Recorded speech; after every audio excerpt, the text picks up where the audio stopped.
How are we all doing, everyone? Welcome back to the Swingman podcast. It's podcast number 139, and it's an NBA All-Star one. That's what we love to see. A classic debate amongst the three of us of who's going to make the Swingman podcast's NBA All-Star team of 2024 down in the... How would you describe Indianapolis? I don't even know how I can describe it. It's not the windy city, is it? What's the windy city? That's Chicago, isn't it? Chicago's windy. Chicago, yeah.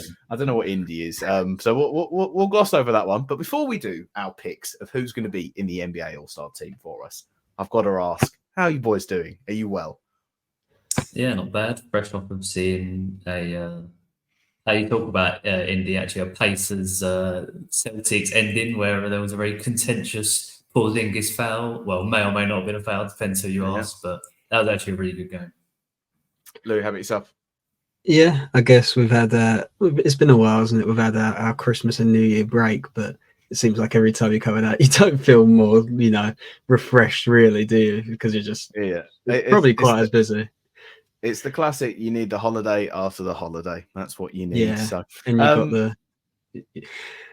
I was just saying, you got the sort of generic work, sort of like emails or comment like, "How was your Christmas?" That the cycle repeats. But yeah, you have to play the game with it. You have to play the game with it. The small talk game in the office and in and around the workplaces is unparalleled. It's unmatched. But let's see how we do. Us three, sort of. Oh, I don't even know. We can't call ourselves all-star connoisseurs. I don't know why I was going to say that, but let's see how we go about in creating our combined sort of all-star format. So, Lewis, we was talking about how we were going to do this beforehand, and if we were going to do our own sort of all-star teams, or if we were going to combine all three brain powers to form an all-star lineup. Do you want to just quickly run through how we're going to do this? Because I probably will butcher trying to explain it. All right. Okay. So, but basically, obviously, the actual voting system, you just vote for the starting five from each conference.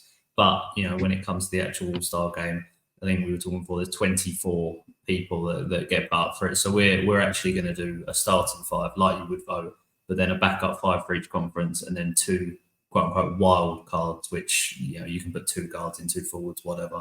So we've got that full roster in, and we're going to do a combined one purely because I think it's easier for time on a podcast, and it's better than just going through everyone individually anyway. 100%. Right. So let's do this now. So let's quickly transition. Wow, look at that. That was seamless. You almost didn't see that it didn't work on the overlay. Let's transition into this. Where do you want to start, Louis? Do you want to start East or West? The easier one for me is the East. I think for definitely starters anyway. I think the starters. So if that's easy, so you think easier is going to be West. So for the listeners, no, I think easier is going to be East. Oh, you think easy is going to be East? Okay, so easy going to be East. So for the listeners' sake of the arguments that's going to ensue, that's going to come out of it, let's do the West first. Let's do the West. So we'll do the two guards.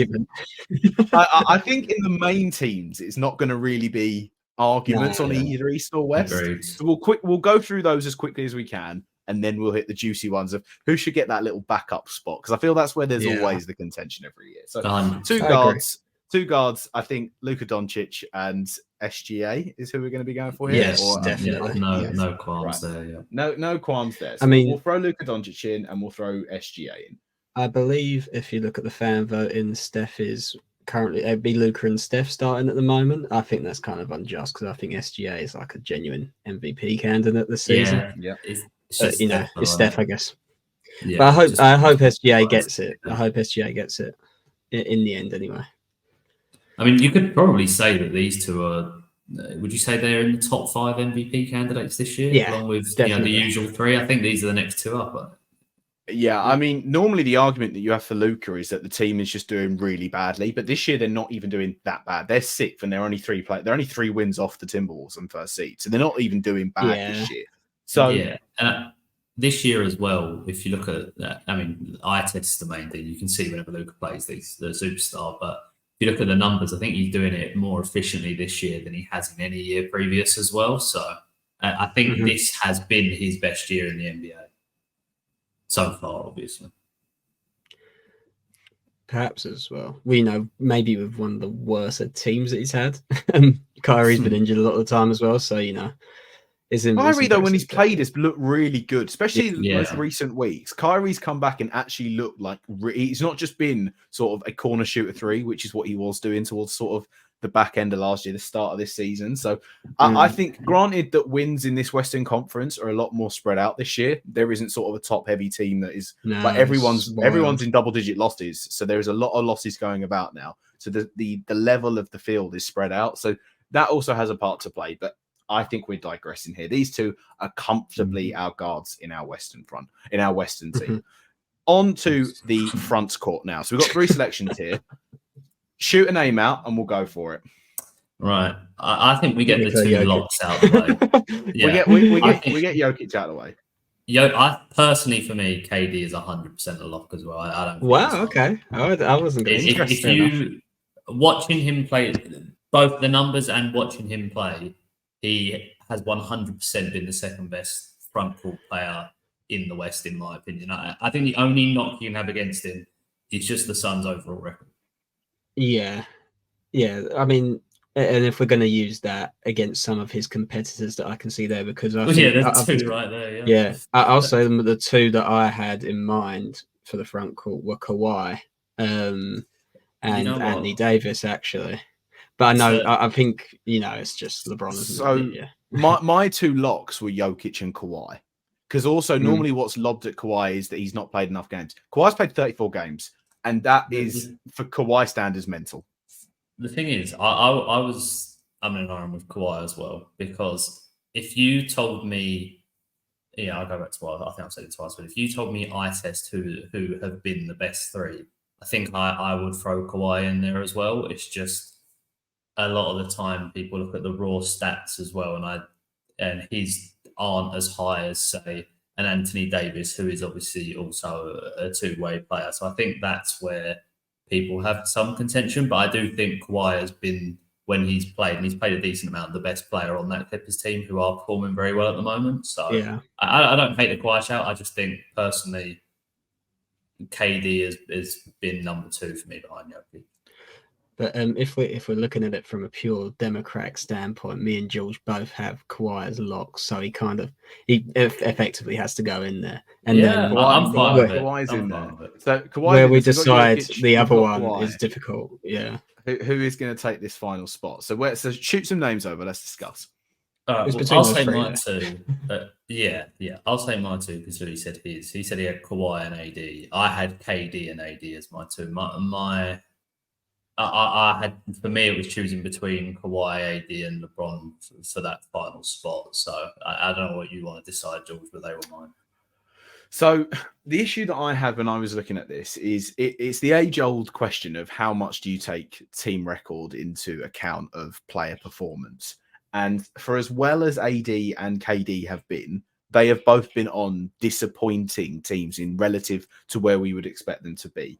So I can't even leverage that against the other person because I think they've both been as disappointing team-wise as the other. Maybe the Lakers a little bit more is what I'd say. But I think as a pure production output from themselves as a player, up to this point, it's hard to argue. For me, it's hard to argue that KD's been better than AD. I think AD has been instrumental in getting the Lakers to where they are, and it's been horrendously bad. If AD wasn't there, God knows what the Lakers season would have looked like. Where, on the other hand, with the Suns, I'm not sure it's the same level. If you understand my point, I think you can say the same thing. Yeah, I think you can say the same thing. Personally, I get maybe level. Do I think AD has been more important than KD has on the Suns? I think you can make the argument. I don't know if I'd make it personally, but AD has probably been the second best defensive player in the NBA this year, but behind Rudy. Who's probably so ultimately, we're splitting hairs. We're splitting hairs here, and for the sake of time, we'll do a vote. I will vote AD for this last spot here out of all of this. Well, Lewis has AD. Lewis has AD, and I have AD. Oh, right. I think KD missing out. I will say I think KD missing out is crazy. But if that's how we're voting, then he'll be in there. He'll be in there. But it's essentially what me and Louis have just gone Kawhi over KD. That's all we've done. Basically, that's what essentially is. And I could understand that either way. Maybe it's just a gloss on the season. Basically, is what we've gone for. I also want to I also feel like I want to kind of like reward Kawhi for playing games, and that's just as silly as it sounds. But Yeah, that's how I it mean, is. I will say I've always been someone who's been pretty high on KD. I think out of us three over the years, I've probably been the highest on KD. So there is that to it as well. But I do think he deserved the start spot. Indeed. Right, we'll do our other starting five now for the East, Yeah, and then might as well. we'll roll it back. So East guards. Where Easy. are we going? Dame and Tyrese Halliburton. Tyrese Halliburton. Blimey, there's some, Damian Lillard as well. I mean, I'm not going to lie. Dame wasn't on mine. Ooh, Dame wasn't on mine either, to be honest. Right. So Yeah. Fair enough. Dame was not my guard.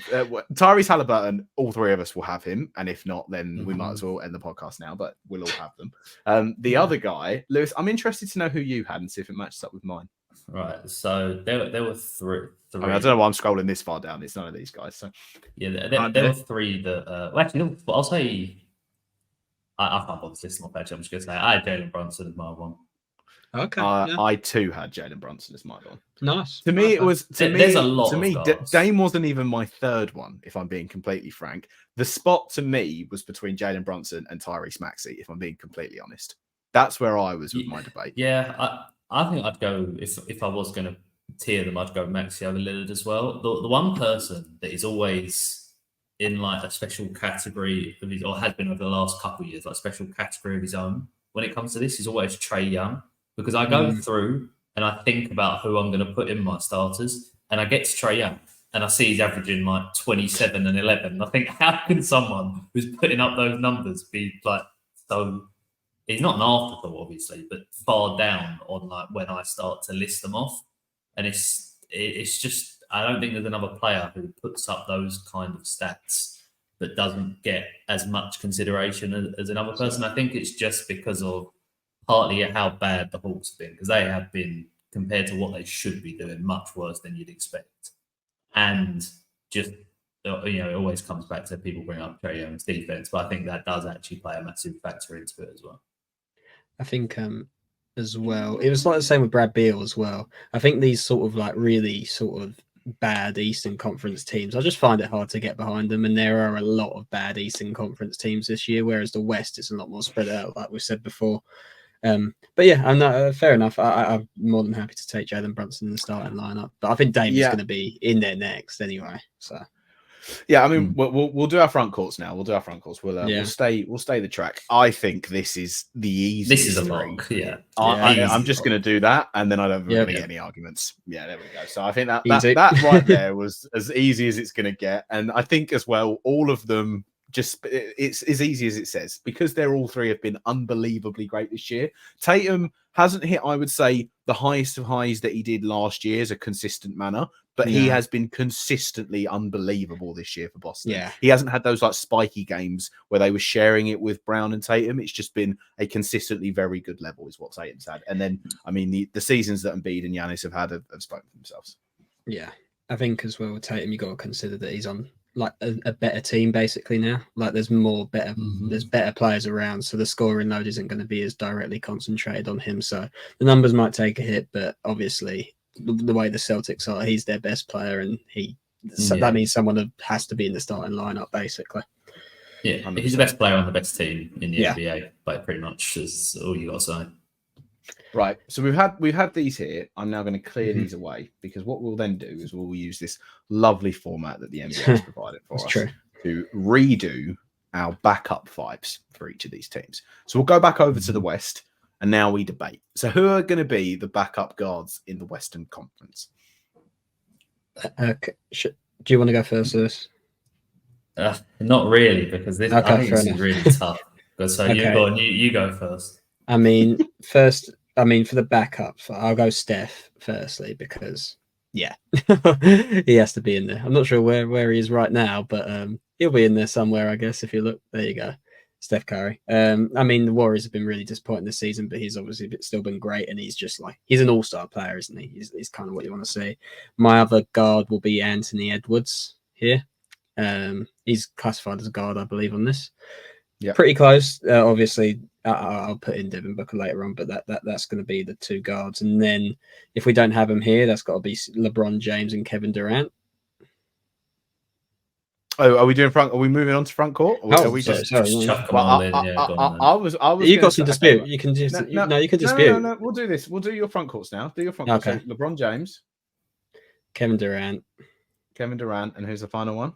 I'm stuck between 3, and I'm tempted to just put Şengün in there just because it's fun. Damn, I didn't see a Şengün But- shout. Okay, Louis. Yeah. We can. I mean, I was stuck between Şengün, Sabonis, and Chet, and I done it like that where I didn't have to. I had the center and not the forwards. But we again, that's something we can discuss, I guess. Yeah. Okay, Lewis, pick some holes in those. The guards, I think, is really tough. The thing is, when I look at sort of 4 jump out to me in the second section, and it's the 2 you've got, obviously, Devin Booker and De'Aaron Fox. Yeah. I think are the ones you basically have got to pick 2 from. I think more than any year in a very long time, you can potentially make the argument that Steph isn't in this second lot. But I just think if you just said to me, who's the best player out of them 4 now, it's still Steph. So I think Steph should stay. And then for me, it'd be between Anthony Edwards and De'Aaron Fox. And I actually think I would go with you on Anthony Edwards. I think that's very harsh on De'Aaron Fox. But as you say, if this is the bench 5, and then we're going to pick him as well. Yeah. Anyway, so it's not that harsh. So I'd go with that. But I will say I wouldn't go with Şengün. I think he's been fantastic this year. But I think you have to pick Sabonis, personally. I think he's played very well. I hate always bringing up the numbers, but I think it's very hard to ignore the numbers with him when you look at him, Chet, and Şengün. Yeah. Chet, obviously, you can bring in the defensive side of it, and the fact that he's a rookie. Şengün's young as well, so you do like to give the nods to those types of players because of where you think they're going. But for me, I think you have to go with Sabonis based off this year. I mean, Sabonis is near triple-double with 20 points. So I think that's more than fair enough. Leading the league in rebounding as well. Yeah. So I have no qualms with a Steph and Anthony Edwards backcourt. I have backcourt. I have no qualms with those 2 there being it. Anthony Edwards for me was the lock, and then it was a debate between Steph Curry and De'Aaron Fox. That's how I saw things. Again, Steph Curry is clearly the better player. And I feel like, again, when you're looking at team relative performance, I don't think it's Steph's fault. I think a lot of the Warriors guys are the reason why they are where it is. So it's not Steph being like a little bit of a fall off. It's people around him that haven't turned up, essentially. So I'm very much happy to do Ant-Man and Steph Curry. I'm very much happy to do KD, and I'm happy to do LeBron. I wouldn't say I'm very happy because I wouldn't say he's been stellar. Yeah. But I mean, it's an all-star game. It's LeBron James. It's kind of like it's kind of what you have to accept. The guy that I had, my issue of where that last spot was going, and I'll be honest, Şengün wasn't on my debate. He wasn't on my radar for it. My one was between a Paul George and Chet Holmgren. That's where I was going. I think I lent on Chet in the end. I think Chet's been unbelievable. The OKC Thunder have been unbelievable. That's where I was going. So we're now at sort of an impasse where we've had one Sabonis, we've had one Şengün, and we've had a Chet. Someone needs to fall here. Yeah. I didn't say anything about Paul George, but Paul George has been playing very well, especially recently. I think it's the Clippers. Consider the Clippers story of how bad they were when that trade happened and how they flipped it, and now they genuinely look. This is the Clippers team that we were kind of promised, where we're seeing Paul George and Kawhi both play consistent amount of games and good minutes in these games. This is what we haven't seen this from them probably, and like thinking back to since this trade has happened. But no one's really speaking about it because they're just going under the radar. There's a lot more dramas elsewhere. The Clippers have been very, very good. Yeah, and Markkanen and Ingram there as well. Those Zion as well. I did have a little think about. I just don't think. I mean, the Pelicans have been Zion's not in it for me. Not. I'm putting Cat and Rudy above Zion in this sort of. Fair. Yeah, no, that's I thought Cat and Rudy deserved a little nod as well. Yeah, there's just so many. There's so many players to choose from here, but. So where are we going for this final spot? I'm leaning towards move it because like neither of you considers Şengün, so I'm kind of the decider here, really, I guess, and I'm going to lean towards a bonus personally. Okay, well that's done then. Well, There you go. I'm Sorry, not, Chet. I'm not mad. I'm not mad at that. Yeah, so that's done. That's that backup 5. Now let's do the East. We'll do the East. We'll keep it rolling. Backup guards that we've got here. So I'm going to put Tyrese in because I feel like all of us would say he deserves a backup spot. Yeah, I feel like that's Tyrese pretty fair for how good Philly have been and Tyrese has been. That final guard spot, where's it going? Lillard, surely. Dame Lillard. Lewis Yeah, do you have Dame Lillard there? I think you're basically choosing between Dame, who I think has had really good games, and some, for his standards, pretty bad ones as well. Yeah, I think he's had about 3 or 4 good games this year, if I'm honest. I think for the first 2 months of the season, he basically won them the games in the fourth quarter. But any game that they win, he won them in the fourth quarter, basically. Yeah, I think it's that. Donovan Mitchell, who's kind of been, trucking along pretty steadily, but it's just I think the Cavs have just been a bit disappointing for what they haven't been terrible, obviously, but I think they've been worse than people expected them to be.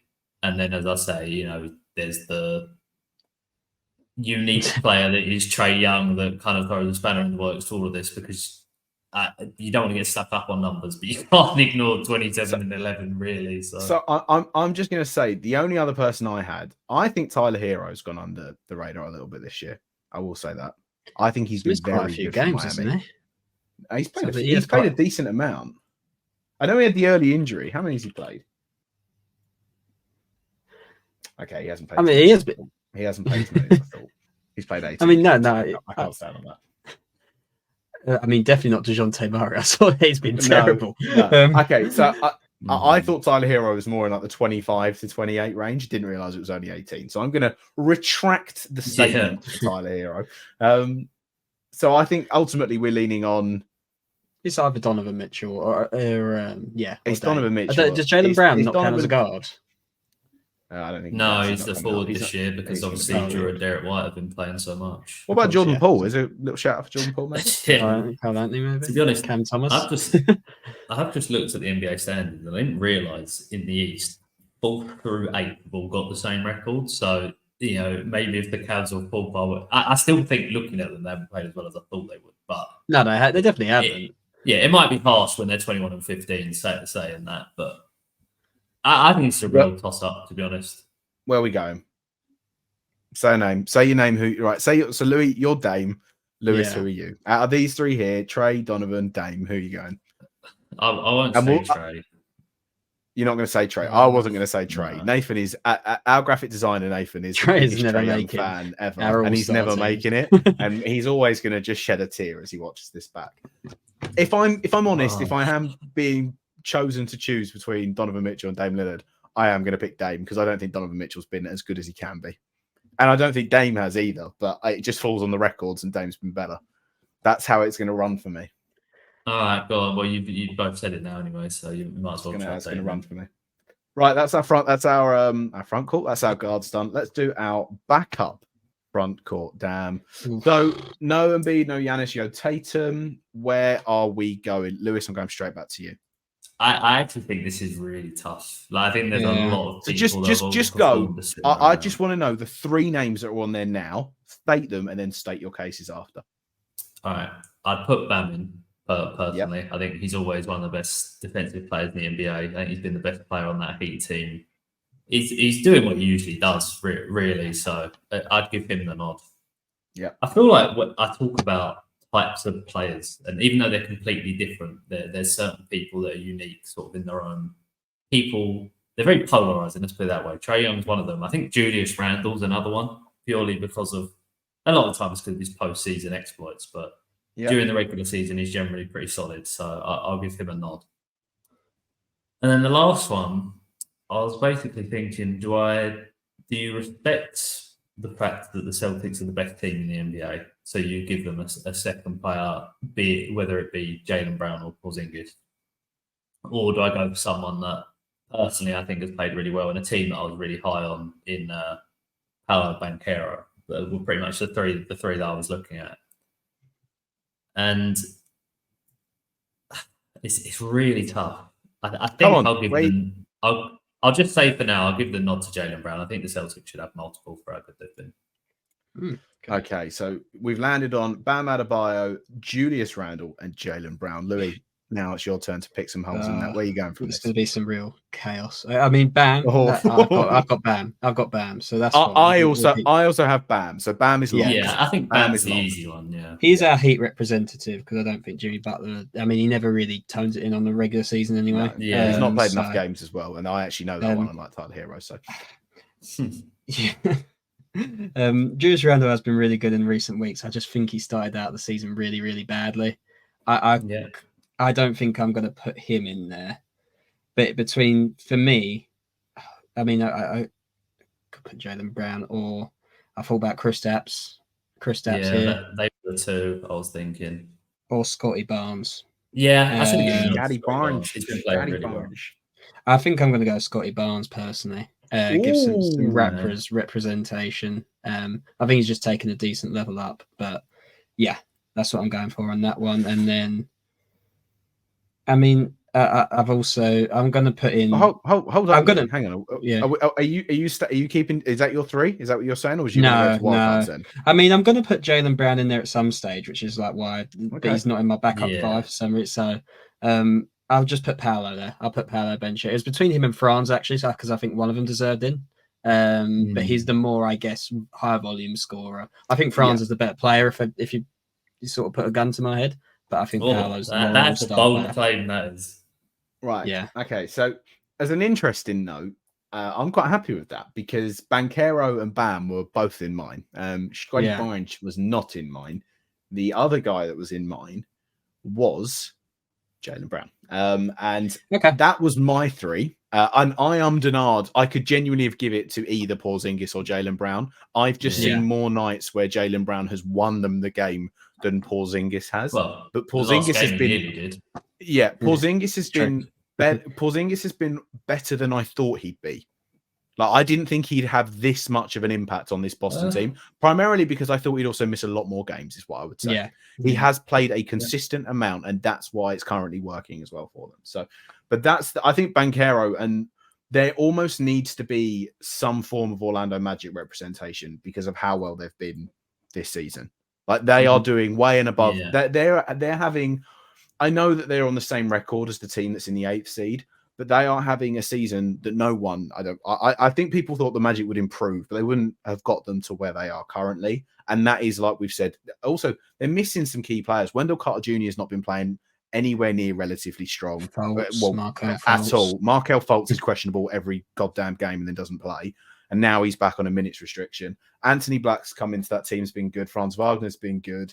Some of the other role players have come in and stepped in at certain points as well. So I'm very happy for Banchero to be there. Lewis, do you have any qualms with that? Well, as I said, I was really high on the Magic coming into this year. I think we all were. And I really like Banchero as a player, and he was one of the ones I listed off as I was choosing. So I feel like your one's taken a player from mine and a player from Lewis. And I'm very happy with just leaving it at that.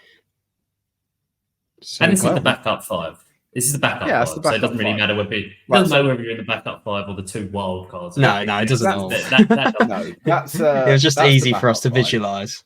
Yeah, that's the backup five. So how are we doing it? So what are we doing? We're doing 2 more slots then from each conference. Yeah, it can be anything. Yeah. Right. Okay. So let me just clear these all off the board. There we go. Right. We'll go back to West.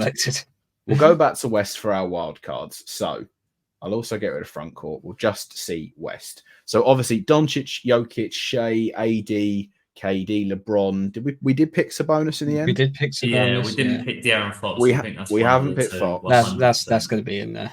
So I can just say my 2 now if it's quick. I can just let's say do De'Aaron Fox and Booker. De'Aaron Fox and Devin Booker. For me, De'Aaron Fox was one of mine, so that's in there. Devin Booker was not one of mine. So. Interesting. Okay. Howard.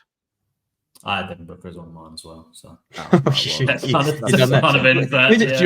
Fox and Booker? Yeah. That's who you thought instead, though. Maybe you can sway us. I had Paul George as mine. I think Paul George and the Clippers have been better than Booker.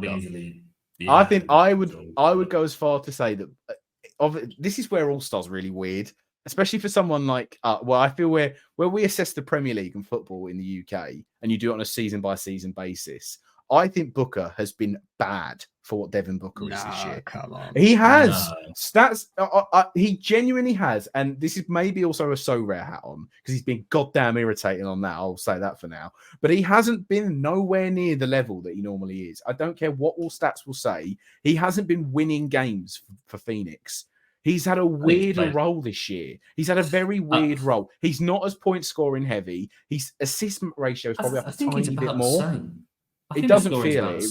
It really doesn't feel it. I think he's been playing. I think his assists have probably gone up a little bit, but I think it's been relatively steady for Devin Booker, to be honest. The only thing I'd say is I don't think he's played the most games in the world. I think he's. That's what I was about to say. Yeah, let me have a look. But I can guarantee you it's probably similar to what Paul George has played. So Paul George has played 36 games. Devin Booker's played 28 games. I think Paul George has played like 35 plus games. Let me have a quick look. Paul George played 34 games this season. That's nuts. Right, let's just give it to Paul George. Just give it to Paul George. Why not? If we're happy to, if Lewis is happy to lean on it.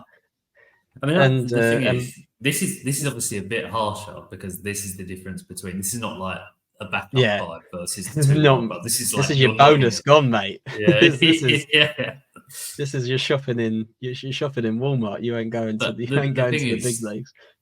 Like when it comes to just basketball players, I like both of these two a lot. So I really don't mind who you give the nod to. If you, I don't feel too strongly either way. But I'm feeling bad. You both had we followed. The issue is though we followed the rule of democracy, and you two both had Booker.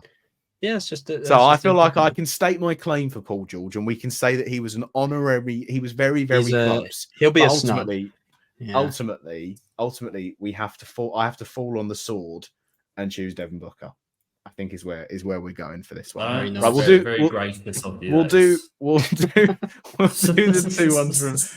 two ones from the East now. And from what we said with Jaylen Brown, I feel like Porzingis is going to be a lock here. Am I wrong or am I right? Don't think a lot. Yeah, I mean, is it basically what you said before? Is Jay Young going to make it? Probably not even. Donovan Mitchell, surely has got to make one of these, right? Okay, so I'll state now my two wild cards, regardless of the teams, was Kristaps Porzingis and Julius Randle. They were my two wild cards. I think Mitchell. Yeah, we didn't pick Randle, did we? I think Mitchell has to make it personally. I would do. Oh, bloody hell. Yeah, that's hard. I'd do Mitchell and Randle. They'd be my two. If you both got Randle, it's got to be Julius Randle making it. We'll come back. So that's who we've then got. The regular season Randle has got himself into the All-Star team, is what we're saying here. I feel like for how good Boston have been, they should have three people. Do you think? Do you actually think they will get two? Do you think they'll get three? Do you think one of like Chris? They could get three. Will get in. I think they'll get three. I think for how good they've been, they'll get three. Yeah, maybe. I mean, the funny thing is, I just talked so much before. We had the Paul George, Devin Booker debate about I like saying how much I like both the players, like just in terms of basketball. You could easily talk me up to Julius Randle the other way around, but that's the polar opposite. So. Yeah, I can't like both of these players are not ones that I particularly like very much, but that's not really the point of it, is it? No, it's not. Yeah. I think I heard Derek White getting some All-Star buzz. I mean, the sort of I'd have Kristaps over. So did over Derek White. Yeah, so did I. But I do think Derek White deserves a lot of credit for how he's played this year. I think more than just the defensive role, people thought he'd take and help really bump up the team. I think he's averaging over a block a game as a guard, which is very impressive. But also, I think offensively, he's playing at a level that people didn't expect in this team. I don't think he's taken on a lot of quite more responsibility than you'd expect. I know he's obviously, I think probably just on the numbers, he's probably the fourth option in that team at the moment, and with Drew Holiday, maybe he could end up being he can be the fifth in some games, but he really has stepped up and he deserves a lot of credit for that. But I don't think it's for me enough where I'd put him in the All-Star team. I think that's one of the truly underrated trades in the last couple of years, the Celtics getting Derek White. I don't think I would have thought anything of it when it happened, but the player he's turned out to be is quite Yeah, it's impressive, isn't it? Really. Well, I mean, they had him Yeah. on Brogdon. That's the other thing when you think of it like that. Yeah, I know they've added Drew in. We've not even mentioned Drew Holiday. I don't think he's been Nah. as good enough to mention an All-Star shout, but he has No, also. he hasn't. I think his true value will show come playoff time. Definitely. Oh, 100%. No, That's where we'll see that. No one doubts Drew Holiday at this point. Like, just no one does. You know how. I think everyone knows how good of a player he is and what he offers. It's interesting you talk about the Derek White trade, because I can't remember what it was, but I watched a video that was going through like the trades the Celtics have made recently with Brogdon, getting rid of Horford and getting him back, and just how much they managed to generate from what they started at. And it is honestly nuts. Looking like in hindsight, obviously it's difficult because back then, people may not have had the foresight to gauge what Derek White was going to be for the Celtics, but now seeing how the end point of all of it is mad. Yeah, what else? I mean, they had a couple missed. They had the Kemba trade that didn't obviously go too well for them. They lost Gordon Hayward for nothing.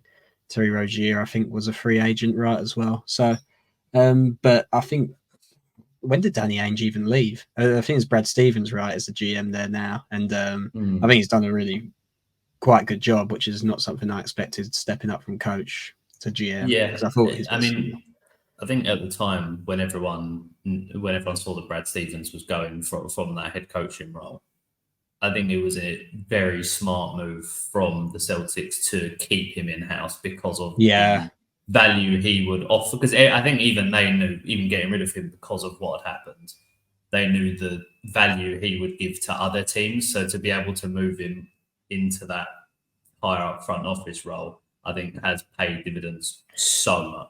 Yeah, it would have been nice if Ime was still there, because I still think Ime is one of the, maybe if not the best coach in the league, at least one of the top 5, top 3.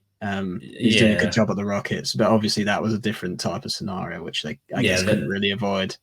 Yeah, that was unfortunately off the goal. Yeah, that was a whole different kettle of fish. Right, before we wrap this All-Star podcast up, I did want to have a little debate of just NBA All-Star snubs in general. It can be current players of all time that never made an All-Star game, or like players in certain years when they were snubbed of an All-Star. And like we said, this affects this affects their money. So this can be, I mean, one of the obvious ones I think is Clay. I think everyone remembers the Clay interview. The Clay interview where he was denied the money because of it as well was the big kicker. That was all NBA, wasn't it? Was that all NBA? Oh, yeah, I think it was all NBA towards the back end of the yeah, it was actually. But I think just in general of like NBA players that never made an All-Star game or particular snubs. So obviously we've got ones this year that we've had in our own Swingman one on this podcast. So there's other ones that are going to be about. Is there any that spring to mind for you? So obviously I did some digging as well, but there isn't. So I'm going to quickly run through it now. But yeah, as you say, I feel like this year, maybe more than most this year, I think there'll be a lot. Yeah, there will be. There's, especially when I look at the East, one thing is, which I mentioned before, 4 through 8, because they've all got the same record. The jump in quality, I think, between that 8th seed and the rest of the teams is massive. But in that middle range, there's so many teams that can compete and have a lot of players that have performed really well this season that there's just not enough spots for them. And you heard that as we were going through them before. So there will be some big snubs on that side. The one that comes to my mind immediately for like all time, someone who's ever made it, is Mike Conley. Especially when he was with the Grizzlies. I thought he got one when he was. Did he get one for the Jazz? He may have got one for the Jazz. He got an appearance. He did 2021. Yeah, he got an All-Star. That was his first one. Well, he should have had more. That was the only thing that I can remember. The reason I remember that is because he was on like one of ESPN or TNT or something when they was out in All-Star Weekend and they was talking to him about it, and he was like, yeah, I'm like one of the best point guards in this league and it's only just starting for me. And then ever since the All-Star one, it's kind of gone. He's still obviously like a legacy point guard. Yeah, he's still been good, but he's not been of an All-Star level is what we'll say for it. I think the one that always springs to mind for me that's currently still playing, and I'm not sure it'll ever happen for him now, is CJ McCollum. When he was part of that sort of Blazers run, and then he moved into the Pels, he's never really got back to anywhere near it. Nah. And I think he was like on the cusp and then never ever got there, is what I'd say for it. Like, I mean, other ones that are... Oh, go on. I would say we both said guards in the Western Conference at that time, and when you talk about like prime Steph, prime James Harden, pretty much prime Dame as well, it was just really tough. Basically, is what you can say there.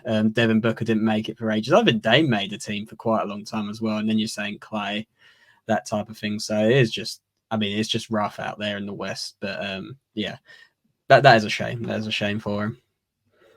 Yeah, I mean, other ones that are like the big time legacy ones, you got Lamar Odom. He's always a shout that's up there. Obviously, Lamar Odom is he's probably remembered. I would say this. Yeah, he's more famous for other stuff than almost is on the on the court. He's more famous for stuff off a bit. But Lamar Odom was still obviously a great player. Never made All Star. Richard Jefferson never made All Star. Jason Terry. Yeah. So there's a lot of like, which you wouldn't class these as superstars, but guys that are well known within the NBA realms that never made. Yeah, I just had a quick look through, and I actually don't think there's that many that I was like, there's no way. Like, I can't believe it. But the one that did just catch me, and George, I know you'll love this. He has had All-Star appearances. It's just there was a couple years. I think this goes to show how much people prefer offense over defense. I think there was a couple Rudy Gobert Jazz years where he got definitely.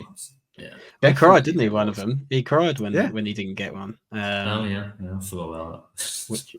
I think Draymond could have made it a couple more years than he had. Maybe. I mean, obviously, again, it's the same type of thing, and obviously that's quite tough. Draymond suffered from how good there was of that two, and then there was the 3-man sort of setup that they had there, and then even like I remember that year when there was the 4 of them, he was kind of almost seen as wasn't lucky to get in, but it was like it was about damn time he made it is the way for it. But yeah, I'd agree with you. When I was like researching some of this before I posed the question, there isn't really guys to never make an All-Star that you're like, oh my god. CJ McCollum, I was like, I feel in his Blazers and maybe at the start of his Pels time, he could have made like a wild card or like a backup side. Yeah, but then you say it, Louis and right. It's the guards in the West so while he's had his career. It's incredible. They didn't even mention Russell Westbrook because he that's true. Would have been up there as well.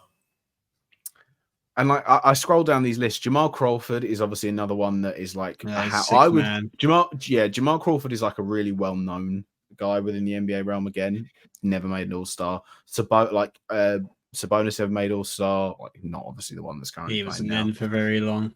I think it's more players that probably didn't make it as much as they should have, more than completely missed out. Like I think Brad Beal probably should have made more than he did. He led the league in scoring like 2 years, and he didn't make either team, which is quite something. I saw another one. This was just as I quickly scrolled through. That's how I saw the Rudy one. I saw the LaMarcus Aldridge and how long it took him to get. He obviously had All-Star appearances, but it took until his 6th season. I'm just reading it now to actually get his first All-Star, despite averaging, generally the numbers he averaged for most of his career. So you can maybe chuck him in as well. But he had 7 All-Star appearances, so that one you're not exactly feeling sorry. So. No, not indeed.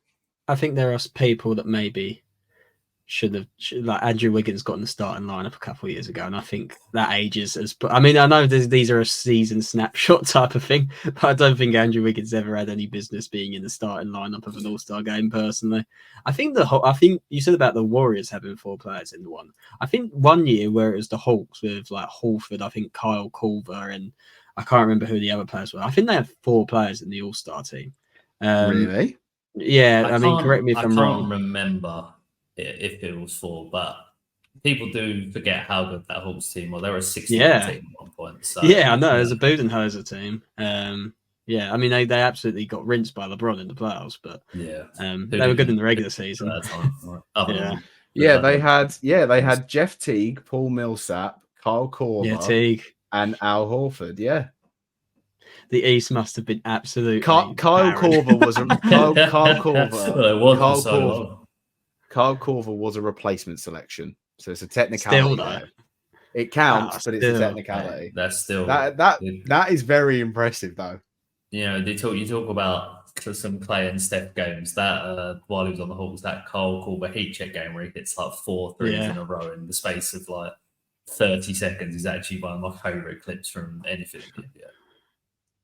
Yeah, there's a lot of stuff for it. But in any case, I think do you know what? We're at 45 minutes. We've done a good little stint there for an all-star pod, is what I would say. I think we've nailed that, is what I would say. Yeah. I want to know if you're watching this on YouTube as well, feel free to absolutely put in the comments if we got any all-star selections wrong, who we snubbed and we shouldn't have. I'm sure that this will always spark debate. It's just how these are the great that's little the ones. good thing about it. There'll always be a little bit of debate for us. This is why we did think about doing this live, but it didn't fit for us for the time. So we thought we'd pre-record this. We'll get it out there around the All-Star time for when is the voting end, actually? Because I saw that obviously it was ramping up and that there was like 3 times votes and that made Kyle Kuzma get top 10 and everything. I think it starts 17th. I think either 17th or 19th is what I remember, where the starters are revealed. I think the bench, the reserves are later on, but I might be wrong on that.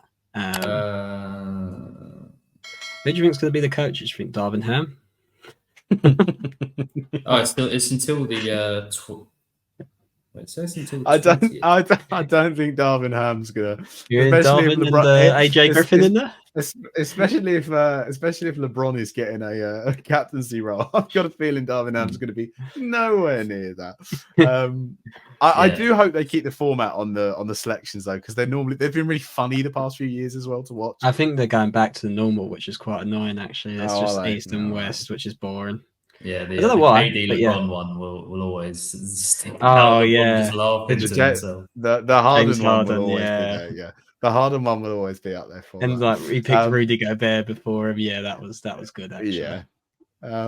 I'd love to think that James Harden himself laughed at that. I don't think he would have, but I think he might have. He doesn't seem a very humorous type, Mr. Harden. Not potentially not.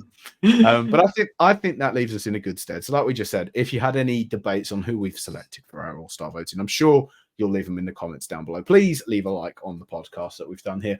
Also, feel free to subscribe as well. We're trying to hit 1,000 subs here on the channel.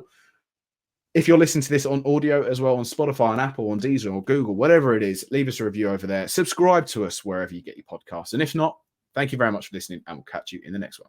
Peace.